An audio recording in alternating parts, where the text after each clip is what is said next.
Mikoy and Krista nakalimot sa isa't isa? Wow, grabe!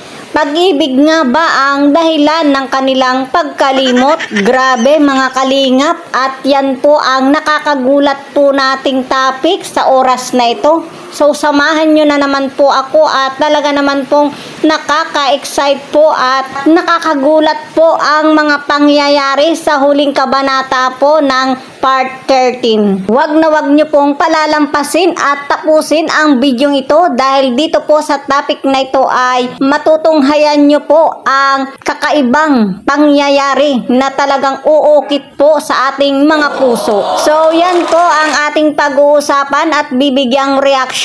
Pero bago po yan ay isa muna pong mapagpalang araw sa inyong lahat. Mega love shoutout po sa buong My Chris supporters at sa lahat po ng mga viewers na patuloy pong sumusubaybay sa love team ng My Chris. Mega love shoutout po sa buong Kalingap, kay Kuya Bal Santos Matubang at syempre po kay Kalingap Rob. Sa mga OFW at sa mga silent viewers po natin. At syempre po ganun din po sa lahat ng mga nag-subscribe sa aking munting YouTube channel. Mega love shoutout po sa inyong lahat. Muli ako na naman po ay lumalambing sa inyo. Sa mga bago pa lang po sa aking munting YouTube channel, please po, wag na po kayong mahiyang mag-subscribe, like, share my videos, and click the notification bell. So, yan po mga kalingap, pag-usapan na po natin at wag na po nating patagalin pa ang ating topic, Mikoy and Krista, nakalimot po sa isa't isa. Pag-ibig nga ba ang dahilan ng kanilang pagkalimot? Gayong bastid naman ang nararamdaman ni Mikoy para kay Krista. Ay, grabe nga po mga kalingap, at yan po ay matutunghayan po natin sa bahagi po ng pang-13 kabanata na atin pong sinusubaybayan. At kung mapapansin nyo po sa dulo ng kabanatang ito ay kapansin-pansin po ang pagkabigo ni Mikoy para sa nararamdaman niya kay Krista, nga talaga naman pong tulalang tulala si Mikoy. At ito po ay batid po natin na talaga naman pong kapansin-pansin ang naging reaksyon ni Mikoy. Maging ang buong Kalingap team sa pangunguna po ni Kalingap Rob ay talagang pansin na pansin po niya ang dinadamdam na pagkabigo niya para kay Krista.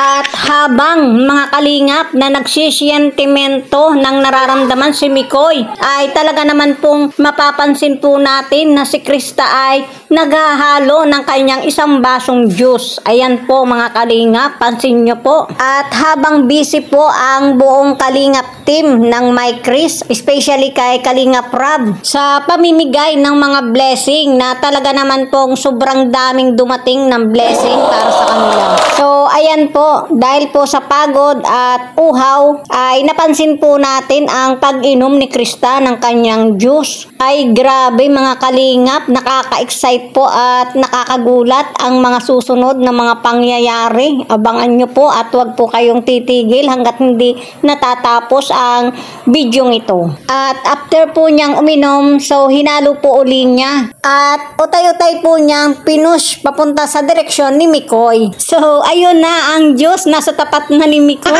at inaabot na ni Krista. Ay grabe mga kalingap, tuloy-tuloy lang po tayo sa ating mga nasasaksihang mga pangyayari. Ano kaya ang mangyayari sa Diyos gayong naruna sa tapat ni Mikoy? Mauhaw kaya si Mikoy nito? Siyempre, ikaw na ang nasa tapat ng Diyos, hindi ka pa ba mauuhaw? Ay grabe mga kalingap, ang sweet-sweet sa mga susunod na pangyayari.